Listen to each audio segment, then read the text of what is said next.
What's going on, ladies and gentlemen? Today I'm going to be breaking down Call of Duty Black Ops Cold War to its very depth of his gameplay. And I'm going to be breaking the game down in three categories: gameplay, map design, and customization. Those are probably some of the most important things Call of Duty could have. So without further ado, let's get into it. Alright, so let's get started on our first category. We get started on gameplay. The game feels really good. It feels really smooth and sleek. The movement is fantastic. Imagine if Black Ops 3 and Modern Warfare had a baby, except Black Ops 3 didn't have any advanced movement except the slide. That's all there really is. It's like Black Ops 3 without the advanced movement and Modern Warfare mixed together. And honestly, though, that feels great. It feels great. The sliding, it feels like Black Ops. You could tell it's a Black Ops game. It's not as arcadey as people think. It's not like it feels like a Black Ops 1 sequel, and they did a really good job on that. Now, going into the matters of gunplay, the gunplay in the game is great. It is good, and I do like it. Quick scoping in the game is going to be very strong. We're going to go back to like maybe Black Ops 2 quick scoping. Modern Warfare, well, not Modern Warfare 2. That was crazy. But Black Ops 2 is gonna be really strong, the quick scope in the game.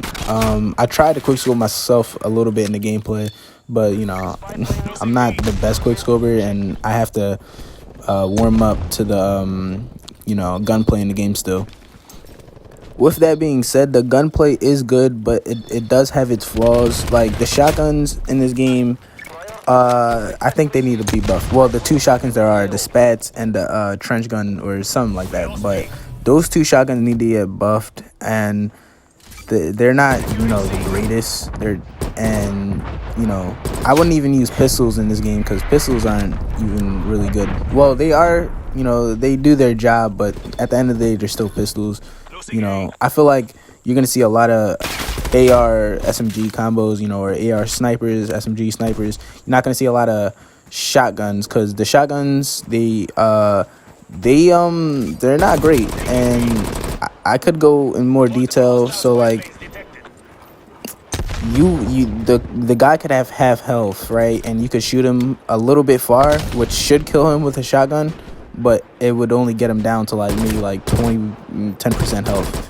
And I find that absurd. A shotgun should completely kill somebody when they're at half health, even if it's a little bit of far away. But yeah, other than that, the ARs, the snipers, SMGs, they all feel great. They all have a place, and yeah, I think Treyarch did a really good job on that. While we're on the topic of guns, I think Modern Warfare did a much better job on guns than Black Ops Cold War.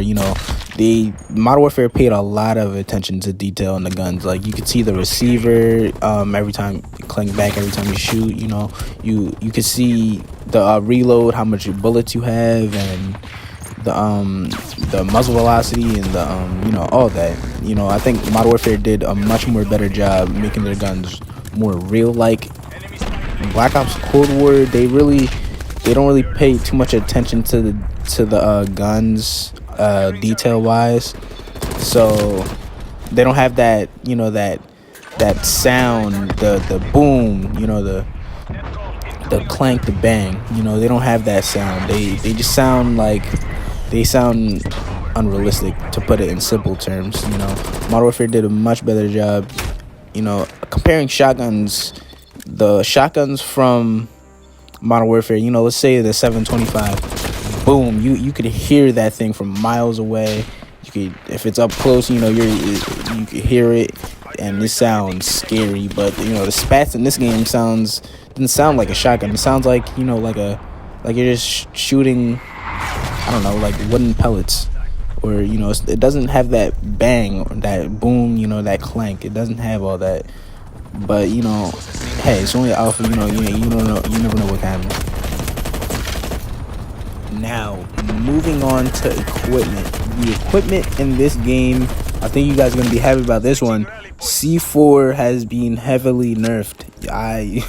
C4, it is a close range thing. You cannot toss it across the map and detonate it with square. You can't detonate it midair anymore. Well, you can, I think, but it's much slower now because this time you have to actually put out the detonation remote, and it even the blast radius it's just been heavily nerfed, and you're not going to be getting killed as C4 is not going to be a safeguard anymore. You can't just throw it across the window every time you miss a couple of shots and they take cover. You can't just toss it there and toss it here, easy 3 kills. It's been heavily nerfed. It's not going to be like that anymore. Grenades, like frags, they're going to be the move this year.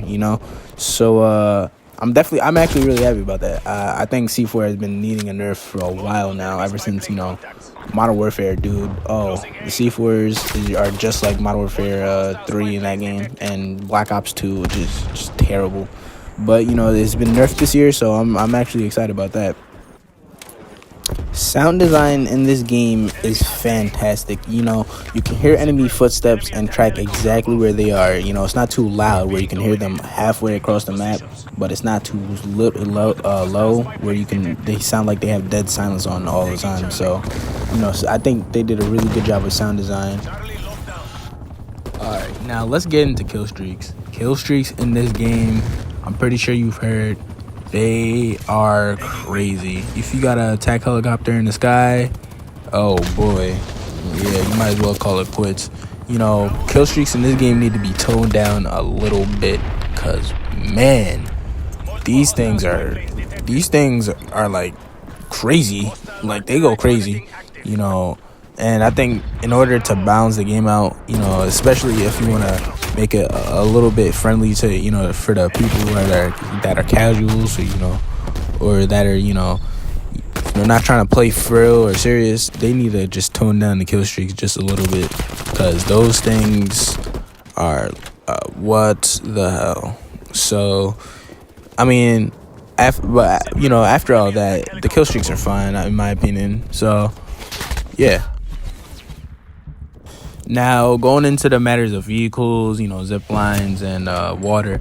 Water in this game, I always loved water in Treyarch games. I mean, for me personally, I don't like how you can shoot in water. It kind of sucks me out the game. But I know other people like that. That's just a personal thing that I don't like. But I love how the water is, introducing the maps, the 12v12 maps, and the winter map. Yeah, the water is great. The zip lines, they're on par, if not better, than Modern Warfare's. And the vehicles, I actually think Modern Warfare did a better job with the vehicles, but the vehicles are in no question bad in this game.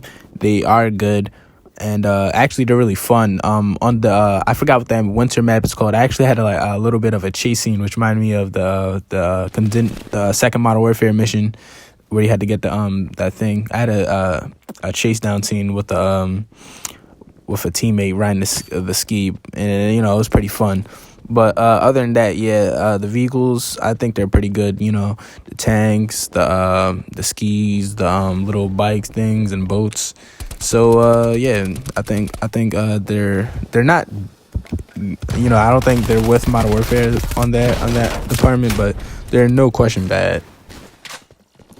Now let's go into map design. Map design in this game is, well, it's fantastic. I love the maps I played on. Moscow, whatever map I'm playing on right now. I don't know what this city map is called, but and the sand trap map. Sand trap from Halo. I'm gonna call it that. I don't know the actual name. So the sand trap map is, it's technically has a 3-lane layout, but it is a really wide open. Just a lot of space you can go into. So I like that. And this city map is great. It's open, and there's a lot of cover, and map design. The maps do not advertise campers. You don't really find too many campers, unlike Modern Warfare. You find there was a lot of people sitting in corners or sitting behind a door, and no one ever really likes campers. But and also, There's no more openable and closable doors, so that's not a thing anymore. I don't know if that's a good thing or a bad thing. Personally, I didn't really ever care, but some people really disliked it or really did like it. But there is no more of that in Cold War, so yeah. All right, so on the last category, we got customization. Now, customization in this game, we got the gunsmith back for our creative class, and the gunsmith I think was a really good idea. When you put attachments on, you actually get, instead of saying the pros and cons and like showing the how much it affects the gun on the bar, which was inaccurate at the time, it gives us a percentage like 300% plus damage due to vehicles, or 50% ammo capacity, something like that, or minus 50% horizontal recoil. And I think that was a really good idea for Treyarch's part, because that's just improving on the Modern Warfare system. Now, one of the problems I did have with the gunsmith in Modern Warfare is going to carry over in Black Ops Cold War. And the problem I had in Modern Warfare was they didn't balance out the attachments. There's some attachments that were obviously better than others, and it's been like that in every Call of Duty, but every Call of Duty, not every, there's a lot of Call of Duties where all of the attachments are viable, like the MMS site where you can see through walls in Black Ops 2. It wasn't the best site, and there were some sites better than it, but it was viable. You could use it, and some people did use it. In the gunsmith system, like this year and last year, let's take for example the lightweight suppressor from Modern Warfare. The lightweight suppressor in Modern Warfare, no one used it. It reduced damage range, and it only took you off the map when you shot, and that was an obvious no, because the monolithic suppressor did the same thing, except it increased your range and took you off the map. And the downside was it only cost like a percent of your aim down sight speed. So, and that's gonna come back this year, because I seen an attachment. It was similar to the lightweight suppressor. It was a regular suppressor, I think. It only took you off the map, and when you shot, it only took you off the map when you shot, and it decreased damage range by 15%, I'm pretty sure. And no one's really gonna use that when you can use the agency suppressor, or the other suppressor. I forgot what it's called, but it's better than lightweight, or not the lightweight, the regular suppressor. The regular suppressor. Alright, so perks this year are coming back as, there's regular perks, nothing really crazy, nothing life-breaking or, overpowered. Overkill's not coming back this year, but it is coming back, just not as a perk. But it's called Lawbreaker, I'm pretty sure. But other than that, yeah, perks are they're fine this year, nothing really crazy. Oh yeah, I forgot to mention something crazy this year. You guys remember RPD? Yeah, that gun. Yeah, I know y'all remember. Yo, the RPD this year has 45 bullets. You should have seen the look on my face when I seen that. That is disrespectful. But other than that, guys, it's got to be the end of the video, yo. And I think I covered almost everything. And yeah, I'll see you guys in the next one. I'm probably gonna post, under the video with no commentary, just as much gameplay as I can fit in there. But other than that, I'll see you guys in the next one. Peace. Like, comment, subscribe, all that. Yeah, peace.